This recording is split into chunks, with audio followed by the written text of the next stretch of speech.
कामिनी बहुत ही खूबसूरत औरत थी। उसे अपनी खूबसूरती पर बहुत घमंड था, लेकिन उसकी शादी बहुत ही साधारण से दिखने वाले आलोकनाथ से हो गई थी, जिसे वो बिल्कुल भी पसंद नहीं करती थी। आलोकनाथ दफ्तर के मार्केटिंग विभाग में क्लर्क का काम करता था। महीने के 15 दिन वो टूर पर ही रहता। उसकी तनख्वाह भी ठीक ही थी, लेकिन कामिनी की हर दिन नई नई फरमाइशों को पूरा करने के चक्कर में महीने के पहले हफ्ते ही उसकी सारी तनख्वाह खत्म हो जाती थी। एक दिन की बात है, सुबह का समय था। कामिनी बिस्तर पर लेटी हुई थी। तभी आलोकनाथ ने उसे जगाते हुए कहा, आज बहुत देर तक सोई हुई हो? कामिनी ने ताने मारते हुए कहा, अरे, जिसकी किस्मत ही सो गई हो वो जाग कर क्या करे?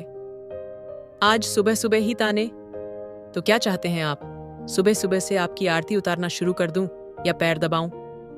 आलोकनाथ समझ गया कि कामिनी को कोई चीज चाहिए, क्योंकि जब भी उसे कोई चीज चाहिए होती थी वो इसी तरह का नाटक करने लगती थी। अरे, क्या चाहिए तुम्हें? बोलो ना। बोल तो ऐसे रहे हो जैसे चांद तारे लेकर आ जाओगे मेरे लिए। कितने दिनों से आपको सोने की रिंग के लिए बोल रही हूं, लेकिन तुम तो एक कान से सुनकर दूसरे कान से निकाल देते हो।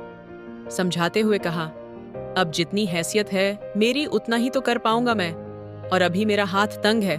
2-3 महीने रुक जाओ ना, फिर दिला दूंगा मैं। कामिनी ने मुंह बनाते हुए कहा, तो फिर मुझसे पूछते क्यों हो कि क्या चाहिए? जाइए अपना काम करिए, मेरे सिर में बहुत दर्द है।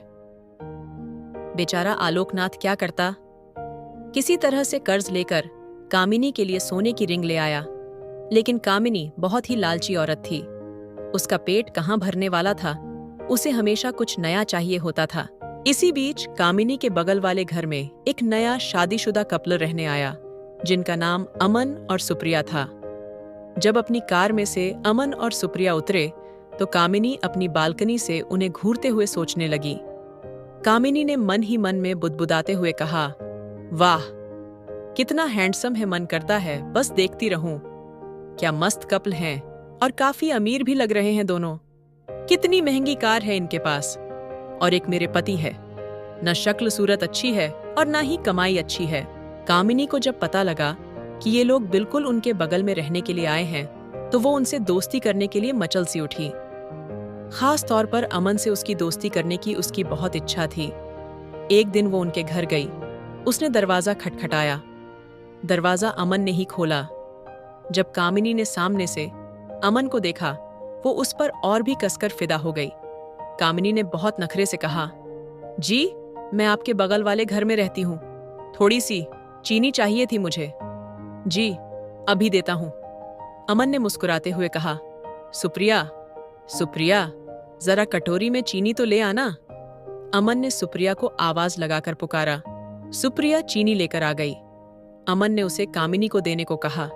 इस बीच कामिनी की नजर अमन के घर पर थी।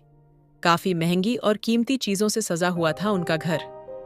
जब सुप्रिया ने कामिनी को चीनी की कटोरी दी तो उसकी नजर सुप्रिया के गले में पहने नेकलेस पर गई।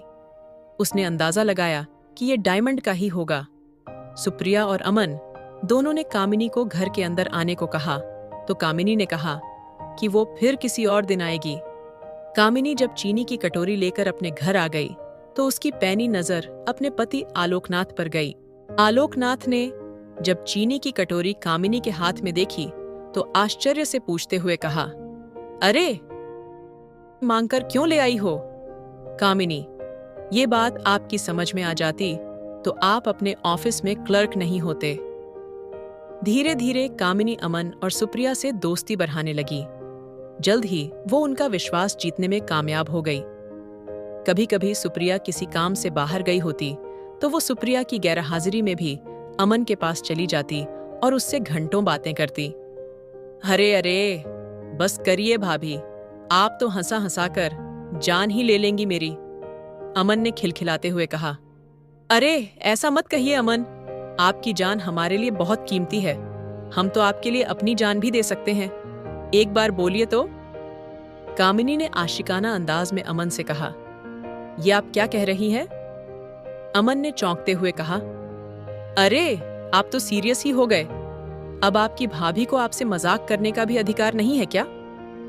कामिनी ने बात को संभालते हुए कहा, इनडायरेक्टली वो अमन को कई तरह के इशारे भी करती और उसे अपने झूठे प्रेम जाल में फंसाने की कोशिश भी करती, क्योंकि उसे पता था कि अमन बहुत ही अमीर है और वो उसकी सारी ख्वाहिशों को पूरा कर सकता है। लेकिन अमन अपनी पत्नी से बहुत प्यार करता था, इसीलिए वो कामिनी की इन हरकतों का कोई जवाब नहीं देता था। एक दिन की बात है, कामिनी अमन और सुप्रिया से मिलने उनके घर आई। अरे आइए आइए भाभी, हम आपकी ही बातें कर रहे थे। सुप्रिया ने कामिनी का स्वागत करते हुए कहा। अच्छा, मेरी बात कर रहे थे? कामिनी ने आश्चर्य से पूछते हुए कहा। सुप्रिया ने मुस्कुराते हुए कहा, अरे ये अमन तो हमेशा आपकी बात करते रहते हैं। कामिनी ने अमन की तरफ देखा। अच्छा, क्या कहते हैं अमन? सुप्रिया ने जवाब दिया, यही कि आप बहुत अच्छी हैं। कितनी मजेदार बातें करती है। सुप्रिया के से मुंह से अपने लिए अच्छी अच्छी बातें सुनकर कामिनी मन ही मन में बहुत खुश हो रही थी और उसे लग रहा था कि एक ना एक दिन तीर निशाने पर लग ही जाएगा। इस बीच सुप्रिया के भाई की शादी तय हो गई। उसके मायके वाले उसे बार बार बुला रहे थे, इसीलिए सुप्रिया को शादी के 20 दिन पहले ही जाना पड़ा। अमन को इतनी लंबी छुट्टी नहीं मिलती, इसलिए उसने शादी के कुछ ही दिन पहले जाने का विचार तय किया था। इधर कामिनी को जब पता लगा कि सुप्रिया 20 दिनों के लिए अपने मायके जा रही है, तो उसने मन ही मन एक शैतानी प्लान बनाया। कामिनी ने खुद को आईने में बुदबुदाते हुए कहा, यही सही मौका है कामिनी अमन को फंसाने का। आलोक भी बाहर है और सुप्रिया भी अपने मायके गई हुई है। सुप्रिया को मायके गए हुए अभी 2 ही दिन हुए थे कि रात को 11 बजे कामिनी ने अमन के घर का दरवाजा खटखटाया। अमन ने जरा देर से दरवाजा खोला।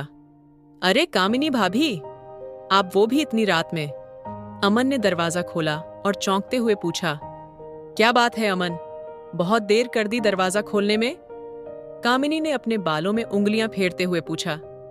अमन ने कहा, अरे भाभी, वो किचन में रोटियां बना रहा था। आपको तो पता है ना, मुझे बाहर का खाना बिल्कुल पसंद नहीं है। कामिनी ने घर के अंदर घुसते हुए कहा, अरे तो मुझे कह दिया होता, मैं बना देती। लगता है आप मुझे पराया समझते हैं। अमन ने कहा, अरे नहीं नहीं भाभी, ऐसी बात नहीं है। मुझे खाना बनाना अच्छा लगता है, लेकिन मुझे ये अच्छा नहीं लगता ना कि मेरे रहते हुए आप किचन में खाना बनाएं। कामिनी सीधे अमन के किचन में पहुंच गई। कामिनी भले ही अपने घर में कम ही खाना बनाती थी, लेकिन यहाँ तो उसका मकसद कुछ और था। वो किचन में गई और उसके लिए फटाफट खाना बनाने लगी। उसने न सिर्फ खाना बनाया, बल्कि अमन को खिलाया भी। अब तो कामिनी सुबह शाम उसके घर आती और उसका खाना बनाती। अमन को कामिनी का ये स्वभाव बहुत अच्छा लगा। फिर एक दिन अमन ने कामिनी से कहा, कामिनी भाभी, मैं आपको क्या कहूँ, सच में आप मेरी बहुत मदद कर रही हैं। नहीं तो खाना बनाना और ऑफिस भी संभालना सच में बहुत मुश्किल काम है। एक दिन कामिनी सुबह सुबह अमन के घर आई। अमन को लगा कि हर दिन की तरह वो खाना बनाने आई होगी, लेकिन हर दिन वो सुबह 8 बजे के बाद आती थी। लेकिन आज तो सुबह के 7 ही बज रहे थे। कामिनी ने कहा, अरे अमन, वो क्या है ना कि आज मेरा शॉवर खराब हो गया है। बुरा ना मानो तो मैं आज तुम्हारे बाथरूम में नहा लूं? अमन को ये बहुत अजीब लगा, मगर फिर उसने हामी भर दी। इधर कामिनी तो किसी और फिराक में थी। उसने अमन के बाथरूम में कैमरा छुपाया और उसमें ऑटोमेटिक क्लिक बटन ऑन कर दिया। थोड़ी देर बाद वह जोर से चिल्लाई। अमन डर गया कि आखिर क्या हो गया। वो भागा भागा बाथरूम के पास गया। क्या हुआ भाभी, आप चिल्लाई क्यों? अमन की आवाज जैसे ही कामिनी के कानों में गई, उसने बाथरूम का दरवाजा धीरे से खोल दिया। कामिनी ने खुद को पतली झीनी झीनी सी सफेद साड़ी में लपेट रखा था। उसका गीला बदन बहुत मादक लग रहा था। अमन कामिनी को देखकर जम सा गया। कामिनी ने अमन के करीब आकर कहा कि वो बहुत तेज डर गई थी। अमन को समझ नहीं आ रहा था कि आखिर वो क्या कहे। इधर कैमरा अपना काम कर रहा था। कामिनी बहुत देर तक जब अमन से लिपटी रही तो अमन को भी अब अच्छा लगने लगा था। कामिनी अमन को बेतहाशा चूमने लगी। अमन ने कामिनी को हटाना चाहा, लेकिन कामिनी ने अमन के हाथ को अपनी कमर में रख दिया। गीले बदन की गर्माहट अमन को भिगाने लगी थी। अमन ने कामिनी को दूर करने का नाकामयाब प्रयास किया, मगर कामिनी ने अपने आंचल को नीचे सरका दिया और अमन को अपने उभारों के बीच में भींच लिया। अमन मदहोश होने लगा था और कामिनी अपने मकसद में कामयाब होने लगी थी कि अचानक अमन को सुप्रिया की बिंदी आईने में लगी दिखी। उसे लगा कि उससे गलती हो रही है, इसलिए उसने कामिनी को झटके से हटाया। ये सब क्या अनर्थ कर रही थी भाभी, आप जानती भी है क्या हो जाता? कामिनी ने पल्ला संभालते हुए कहा। ओह सॉरी अमन, वो क्या है ना कि नहाते नहाते अचानक से पता नहीं कहां से दो दो छिपकली बाथरूम में निकल आई। उसे देखकर ही मैं डर गई और मेरी जोर से चीख निकल गई। अमन अब भी कामिनी से अपनी नजरें नहीं मिला पा रहा था। इधर कामिनी अपने प्लान में कामयाब हो गई थी। अमन के साथ उसकी सारी तस्वीरें कैमरे में कैद हो गई थीं, जिसमें उन दोनों ने एक दूसरे को गले से लगा रखा था। अगले दिन वो सारी तस्वीरें अमन को लिफाफे में अपने घर के बाहर मिली। उन तस्वीरों को देखकर उसका दिमाग झन्ना गया। तभी कामिनी वहां गई। उसके हाथ में भी एक लिफाफा था। कामिनी ने डरते हुए कहा, अमन ये देखो, किसी ने कल हमारी तस्वीरें खींच ली हैं। वो मुझे ब्लैकमेल कर रहा है और कह रहा है कि अगर मैं 1 लाख रुपए उसे नहीं दूंगी तो वह यह तस्वीरें मेरे पति को दिखा देगा। मैं एक सीधी शादी भारतीय नारी हूं। मुझे नहीं पता कल किसने ये हरकत की है। अमन को भी कुछ समझ नहीं आ रहा था। उसने 1 लाख रुपए कामिनी को दे दिए। हालांकि उसे कामिनी पर रत्ती भर भी शक नहीं था। अमन खुद अपने अंदर की आत्मग्लानि में कसा हुआ था। लेकिन कामिनी ने एक बार फिर से उससे 5 लाख रुपए मांगे तो उसका दिमाग ठनका। फिर भी उसे ज्यादा शक नहीं हुआ। उसने 5 लाख रुपए भी उसे दे दिए। लेकिन जब अमन सुप्रिया के पास जाने की तैयारी कर रहा था तो कामिनी ने फिर से उसे 5 लाख रुपए मांगे। इस बार अमन को लगा कि दाल में जरूर कुछ काला है। हालांकि गलती उससे भी तो हुई थी। अमन ने बहुत सोचा और उसने सुप्रिया से माफी मांगते हुए उसे सारी बातें बता दी। सुप्रिया उसी समय अपने मायके से अमन के पास लौट आई। उस दिन कामिनी जब शाम को 5 लाख रुपए लेने आई तो उसने सुप्रिया को देखा। सुप्रिया को देखकर उसका चेहरा उतर गया। कामिनी, अरे तुम कब आई सुप्रिया? सुप्रिया, जी अभी आई हूं भाभी। उसके बाद सुप्रिया ने अमन और कामिनी की सारी तस्वीरें उसे दिखाई और कहा, सुप्रिया भाभी, आपने मुझे बताया क्यों नहीं कि कोई आपको इन तस्वीरों के लिए ब्लैकमेल कर रहा है? मैं अभी इन तस्वीरों को लेकर पुलिस स्टेशन जा रही हूँ। पुलिस का नाम सुनते ही कामिनी के होश फाख्ता हो गए। उसे अपनी पोल खुलने का डर सताने लगा। उसने पुलिस स्टेशन न जाने की बात उनसे कही, लेकिन सुप्रिया अपनी बात पर कायम रही। आखिरकार कामिनी टूट गई और रोते रोते उसने अपना गुनाह कबूल कर लिया। सुप्रिया ने कामिनी से कहा, मुझे शर्म आती है आप जैसी औरतों पर जो अपने मतलब के लिए दूसरे मर्दों को फंसाती हैं। अरे आलोक भैया, मैं क्या कमी है? वो बेचारे तो आपको हर खुशी देने की कोशिश करते हैं, लेकिन पता नहीं आपको ऐसा क्या चाहिए जो आपका लालच खत्म ही नहीं होता। कामिनी को अपनी गलती का एहसास हो गया था।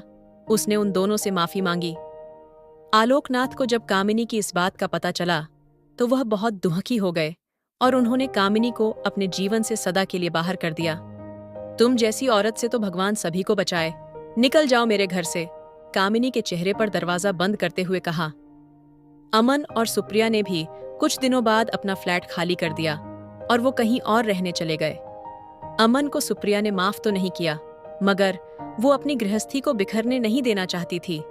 इसलिए उसने अमन के साथ रहने का तो फैसला किया, मगर वो उसे पत्नी सुख से दूर रखना चाहती थी। अमन पश्चाताप की एक ऐसी आग में जल रहा था जिसकी तपिश न जाने कब तक उसे जलाएगी। आप सभी को क्या लगता है, क्या सुप्रिया अमन को माफ कर दे और जिंदगी उसे दूसरा मौका दे? क्या आलोकनाथ को कामिनी को भी एक मौका देना चाहिए?